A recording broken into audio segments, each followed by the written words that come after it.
Hey everybody, welcome back to my channel. I'm out here today at the Cumberland Dirt Jump Park. The place finally opened up.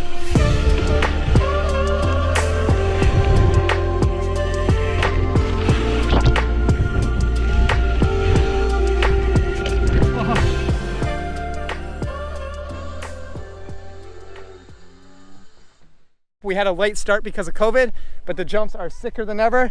I'm getting more hours on the hardtail than usual. And I'm really excited because I'm gonna teach you how to do a moto whip today. I've been getting tons of requests on how to do moto whips, and I've been thinking about this video for a long time, so let's do it. Okay, I'm gonna show you, first of all, the steepest jump on the line, because generally a steeper takeoff is easier to get sideways on, and we're gonna break down what to do on the lip. So this is the side of jump number 3. As you can see, it's nice and steep and poppy.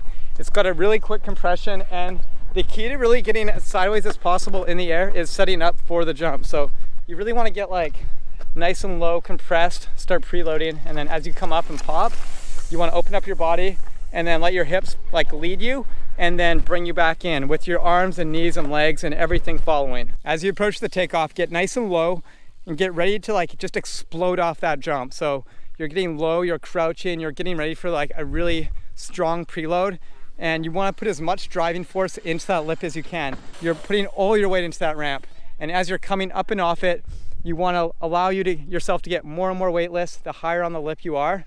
And it's like one quick smooth motion of weightlessness that's about to happen. And as this is all happening, as you're really like working hard to drive this force through the takeoff, you want to think about how you're going to be getting sideways at the same time.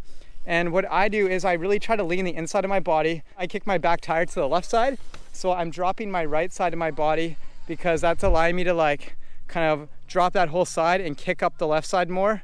It's almost like I'm just like making myself a little diagonal to the side. So when you actually like tilt your body completely one way, it is going to make it so your bike's going to want to go more sideways. And as you're doing that, you want to actually use your hips to rotate the angle the bike is at. And you kind of do this all at the same time. So you're preloading, you're putting all that weight into the takeoff, you're just getting ready to pop off it. And then as you start leaning your body and your back tire is about to go in the air, that's when you start twisting your hips and carving off that lip a little bit. And you want to like make sure you're going from like low to high in a light, nice quick snap, because you don't want to be crouched low like you would be in a scrub. You want to be like standing nice and tall once you get to the top of that takeoff, so you have lots of room for movement in your body. You want to be nice and open. You don't want to be closed out at all. Being nice and open is great because then you can like really move your hips around and just kick out that back tire as far as you can. And then once your back tire is kicked out to 90 degrees or more, wherever you're at in the whip, when you have reached like your maximum, I guess, angle of whipness, so you're not getting any more sideways, then you have to start snapping it back. And the best way to snap it back is just to do essentially the reverse of what you did the second you got in the air. Allow your hips and your knees and your elbows and every part of you that got you sideways in the first place to just spring back. I almost think of it as like a springboard or something. Like I went up and then I went down, and when I went down the whip came back. So imagine it as one flowing motion instead of two separate motions. A lot of people break down moto whips into two separate motions, and they only think about the getting sideways part, and then they get stuck really sideways and land sideways, and it's kind of sketchy. So I want you to think about it as one motion where you're going to come in straight every single time, whether you're at like 40 degrees, 50 degrees, 90 degrees or more. Whatever degree you get the whip at, you want to be able to get that back in as straight as possible with no problems. And the best way for this to happen is to think about it as that one singular motion. You're going out and you're springing back all in one flowy motion.